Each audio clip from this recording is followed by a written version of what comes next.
Hello दोस्तों, नमस्कार। मैं आप लोगों के सामने एक छोटा सा स्टोरी प्रस्तुत करना चाहता हूँ, जिसका शीर्षक होगा कुछ एक्स्ट्रा करो। लेकिन क्या एक्स्ट्रा करना है आपको, मैं आपको वीडियो के लास्ट तक बने रहिए, वीडियो के लास्ट में बताऊँगा। स्टोरी कुछ ऐसा है कि एक गांव था। जैसे कि क्या होता है ना, था ना कि जैसे पहले के ज़माने में जब जब गांव हुआ करते थे, जैसे हम लोग बच्चे थे ना, तो गांव में कुछ हुआ नहीं करता था। गांव में पानी दूर से लाते थे। पूरे गांव में एक हैंडपंप था और एक हैंडपंप से ही पूरा गांव पानी पीता था। ऐसा हुआ करता था। और आप लोगों ने देखा होगा, या फिर हमारे जो पापा के एज के जो लोग हैं, या हमसे बड़े जो लोग हैं, हमारे एज के जो लोग हैं, उन्होंने देखा होगा कि गांव में एक घर में चूल्हा जलेगा तो वहाँ से सब लोग आगे आगे आग मांग मांग के ले जाते थे, अपना अपना चूल्हा जलाते थे। तो गांव में बहुत गरीबी थी। तो इस हिसाब से इसी पे आधारित एक शीर्षक है और एक स्टोरी है कि एक गांव था। ठीक है। तो वहाँ पे ना गांव के एक ही जमींदार था जिसके आंगन में एक कुआं था। ठीक है। और उस कुएं से पूरा गांव पानी पीता था। उस कुआं से लोग पानी निकाल निकाल के पूरा गांव पानी पीता था। ठीक है। तो होता ये था कि जमींदार के नखरे बढ़ते हैं भाई, जिसके पास तो एक चीज़ हो उसके तो नखरे तो रहते ही हैं। तो जमींदार के तो नखरे थे कि भैया चुपचाप खड़ा रहो, आराम से खड़ा रहो, लाइन में खड़ा रहो, अभी पानी नहीं मिलेगा, शाम को मिलेगा, ऐसे करके वो था। तो गांव वाले लोग दिन भर मजदूरी करते थे, मेहनत करते थे, अपने अपने खेतों में काम करते थे, शाम को जाते थे पानी लाने। तो उसमें भी नखरे होते थे कि भैया अभी पानी नहीं मिलेगा, 2 घंटा बाद मिलेगा, 4 घंटा बाद मिलेगा, ऐसे करके। और पानी पीने का भी मन हुआ, आधा पेट पानी पियो। ठीक है। ऐसे कर करके पानी के लिए बहुत ही प्रॉब्लम होती थी। ठीक है। तो क्या हुआ कि आपस में 4-5 मजदूर ने राय किया कि एक काम करते हैं। कुआं क्या होता है? कुआं होता है कि ज़मीन को गड्ढा करते जाइए, गड्ढा करते जाइए, गड्ढा करते जाइए, तो एक पानी का लेयर होता है, तो पानी निकलने लगता है, तो वहाँ से पानी मिलने लगता है, वो कुआं होता है। ठीक है। तो ऐसे 4-5 लोगों ने राय किया कि एक काम करते हैं, हम लोग दिन भर तो काम करते ही हैं, अब थोड़ा सा रात में भी काम करेंगे। ठीक है। और जो दिन में हम काम करते हैं वो दूसरे के लिए काम करते हैं, उसका उसके एवज में हमको पैसा या जो भी मिलता है। और जो रात में जो हम काम करेंगे वो अपने लिए काम करेंगे। तो होता यह था कि ये लोग के जो 4-5 लोग थे, वो दिन भर मेहनत मजदूरी करते थे और शाम को आते थे, खाना पीना खाया अपना, और उसके बाद से फावड़ा लेके और आंगन में अपने कुआं खोदने लग जाते थे। ठीक है। ऐसा हुआ, महीना 2 महीना 3 महीना बीता, तो उनके कुआं इतना गहरा हो गया कि उसमें से पानी निकलने लगा। ठीक है। उसके बाद से क्या हुआ कि पानी निकलने लगा, पानी की प्रॉब्लम सेट आउट हो गया। तो फिर पानी पीने लगे, फिर एक की देखा देखी दूसरा, दूसरा की देखा देखी तीसरा। ऐसे करते करते पानी का प्रॉब्लम उस गांव में सॉर्ट आउट हो गया, सॉर्ट आउट हो गया, ख़त्म हो गया। तो इसीलिए है कि कुछ एक्स्ट्रा करो। कुछ एक्स्ट्रा उन्होंने किया तो उनका प्रॉब्लम सॉर्ट आउट हो गया। ऐसे ही जीवन का रहस्य है। जीवन में कभी भी कुछ एक्स्ट्रा कीजिए। चाहे आप एम्प्लॉय हैं या एम्प्लॉयर हैं, कुछ एक्स्ट्रा कीजिए, क्योंकि बिना एक्स्ट्रा किए कुछ नहीं है। जब आप यदि एक एम्प्लॉय हैं, तब भी आप अपने पूरे मेहनत और ईमानदारी के साथ अपना काम कीजिए और कुछ एक्स्ट्रा कीजिए। ठीक है। जितना आपको पैसा मिलता है ये मत सोचिए कि हमको कितना पैसा मिलता है, कुछ एक्स्ट्रा कीजिए। ठीक है। मैंने अपना स्टोरी एक बताऊंगा, छोटा सा स्टोरी है। एक्चुअली मैं क्या हुआ, एक मैं पहले एक मेडिकल रिप्रेजेंटेटिव का काम करता था। शादी के बाद क्या हुआ, वाइफ हस्बैंड में झगड़ा हो गया। ठीक है। मैं दिल्ली चला गया। दिल्ली चला गया, उसके बाद मुझे काम नहीं मिलता था, क्योंकि मैं गांव का रहने वाला था। मुझे इंग्लिश नहीं आती थी, हिंदी भी स्लो बोलता था। वहाँ तो बहुत फास्ट फास्ट, इतना फास्ट फास्ट हिंदी बोलते थे, इतना फास्ट फास्ट कि सर के ऊपर से निकल जाता था। ठीक है। मैंने पेप्सी कंपनी में इंटरव्यू देने गया। वहाँ पे इंटरव्यूअर ने मुझे मैं बाहर वेटिंग एरिया में वेट कर रहा था, और सुबह से लेके 2 बज गया, लेकिन इंटरव्यूअर ने मुझे इंटरव्यू के लिए अंदर ही नहीं बुलाया। मुझे देखते ही रिजेक्ट कर दिया, क्योंकि मुझे इंग्लिश नहीं आती थी। मुझे मेरा कपड़ा पहनने का तरीका ठीक नहीं था।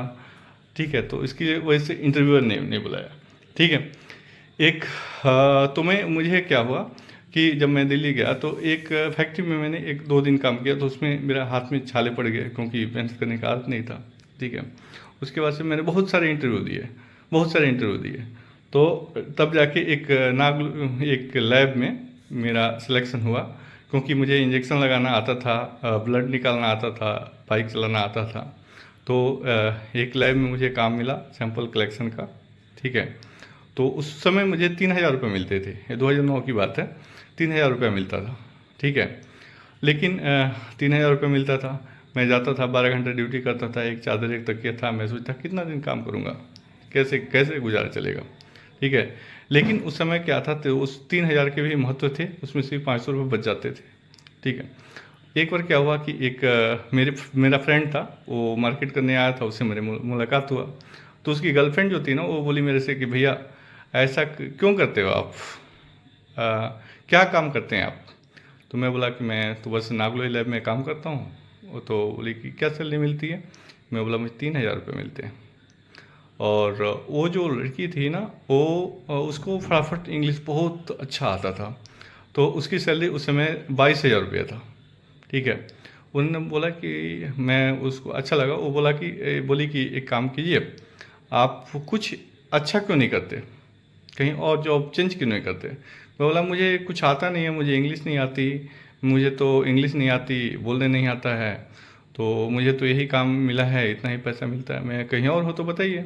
बोले कि अपने आप को अपडेट कीजिए।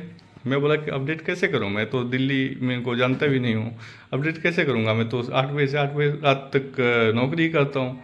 बोले कि देखिए आप महानगर में हैं, यहाँ पे 6 बजे सवेरे इंस्टीट्यूशन खुल जाता है और 10 बजे रात तक खुला रहता है। आप यदि चाहें तो कुछ एक्स्ट्रा कर सकते हैं, कुछ कर सकते हैं, कुछ सीख सकते हैं, इंग्लिश सीख सकते हैं, आप पढ़े लिखे हैं आप। मैं बोला हाँ पढ़ा लिखा तो हूँ, मैं सीख तो सकता हूँ। तो फिर क्या हुआ था, मुझे अंदर से ना एक प्रेरणा जगी, ठीक है, कुछ एक्स्ट्रा करने की। और मैंने 6 बजे हम घर छोड़ देते थे। मैं 4 बजे उठता था, खुद से खाना बना के 6 बजे टिफ़िन पैक करके 6 बजे निकल जाते थे, और 6:30 बजे इंस्टीट्यूशन पहुंचता था। 8 बजे इंस्टीट्यूट से निकल के मैं अपनी ड्यूटी पे पहुंचता था, फिर 8 बजे शाम को आके खाना बना के खा के सोता था। ऐसा मैंने 8 महीना किया। 8 महीना बाद मैंने अपनी ड्यूटी चेंज किया कॉल सेंटर में, ठीक है। तो एक्चुअली हुआ ये था, एक अंकल थे, तो उन्होंने बोला कि अब बेटा ऐसा करो कि मेरे जान पहचान में है एक कॉल सेंटर वाले, उनसे मैं बात करता हूँ, वहाँ जाके जॉब कर लो। वहाँ जब गया तो बड़ा इंटरेस्टिंग मतलब जर्नी है। यहाँ पे क्या है कि मैं गांव का रहने वाला था। गांव में क्या था, गांव में आप भी जानते हैं, अभी भी है, पहले भी था, कि आप लड़का लड़की एक साथ बात नहीं कर सकता, ठीक है। और मैं तो लड़की को देख के ही घबरा जाता था, ठीक है। तो और वहाँ पे था कॉल सेंटर में, तो आधा लड़का आधा लड़की होते हैं, ठीक है। वहाँ जब गया तो इंटरव्यू जो थी वो लड़की थी, और वो भी मिनी स्कॉट में सुंदर भी थी। तो वहाँ शीशा का कमरा था, शीशा का कमरा होता है, शीशा के कमरे में मुझे इंटरव्यू के लिए बुलाया गया, ठीक है। और मैं बैठा हूँ तो ऊपर बैठा हूँ, नीचे भी दिख रहा है, ठीक है। अब रिज्यूमे आया सामने, रिज्यूमे सामने। पहले तो मैं गया तो रिसेप्शन पे रिज्यूमे दे दिया, उसके बाद से वो पूछे हुई रविंदर, मैं बोला आई एम, तो कम हियर। मैं गया अंदर, तो बोली टेल मी अबाउट सेल्फ, ठीक है। अब tell me about yourself में क्या हुआ, मैं तो देख के ही घबरा गया, धक धक धक धक मेरे दिल के धड़कन ऐसे ही तेज हो रखे थे। मैं सोच रहा हूँ कि मैं क्या आंसर दूँ इसको। तब उतना मैं तो रिजेक्ट कर दी, आज लिख के बोली okay you try next time go at. मैं बाहर निकल गया। अब मैं सोचता हूँ कि जिसके लिए मैं आया था, जिससे मिलने के लिए, उससे तो मिला नहीं, पहले ही रिजेक्शन मिल गई मुझे। तब तक मेरे साथ जिन्होंने बुलाया था वो आए, बोले हाँ रविंदर क्या हुआ। बोला सर मैंने ऐसा ऐसा हुआ, मैंने तो इंटरव्यू दे दिया और पता नहीं क्या हुआ। बोले ठीक है कोई बात नहीं, आप जाइए 15 दिन 1 महीना ट्राई कीजिए, मेहनत कीजिए, फिर आइएगा मेरे पास। मैं बोला ठीक है। मैं फिर चला गया, और जाने से फिर दोबारा जब मैं गया तो जाने से पहले मैंने फ़ोन किया सर को कि सर मैं आ रहा हूँ। तो उन्होंने मैं बोला कि सर ऐसा कीजिएगा कृपया, मुझे इंटरव्यू ना किसी लड़के एचआर से को भेजिएगा इंटरव्यू लेने के लिए, क्योंकि मुझे लड़की देख के घबराहट होती है। तो सर ने बोला कि ठीक है कोई बात नहीं, मैं ट्राई करूँगा कि लड़का एचआर हो। तो फिर उन्होंने एक लड़के को, अपने दोस्त को भेजा इंटरव्यू लेने के लिए, इंटरव्यू लिया और मेरा सिलेक्शन हो गया।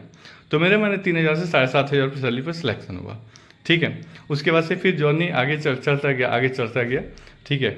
और आगे क्या हुआ मैं आपको अभी बता रहा हूँ। तो फिर क्या हुआ कि मैं आगे बढ़ता गया कुछ एक्स्ट्रा करने की। तो जब मैं ट्यूशन जाता था, तो जब मैं जाता था, ट्यूशन जाता था, तो रास्ते में एक बोर्ड मिलता था। उस पर लिखा था, खुद ही को कर बुलंद इतना, खुदा आके खुद पूछे बता तेरी राजा क्या है। ठीक है, तो मैंने ठान लिया कि मैं अपने आप को इतना बुलंद करूँगा कि खुदा सच में आके पूछेगा बता तेरी राजा क्या है। और सच में मैंने बुलंद किया और खुद आके पूछे कि बता तेरी राजा क्या है। और मैंने अपनी मंजिल को पाया।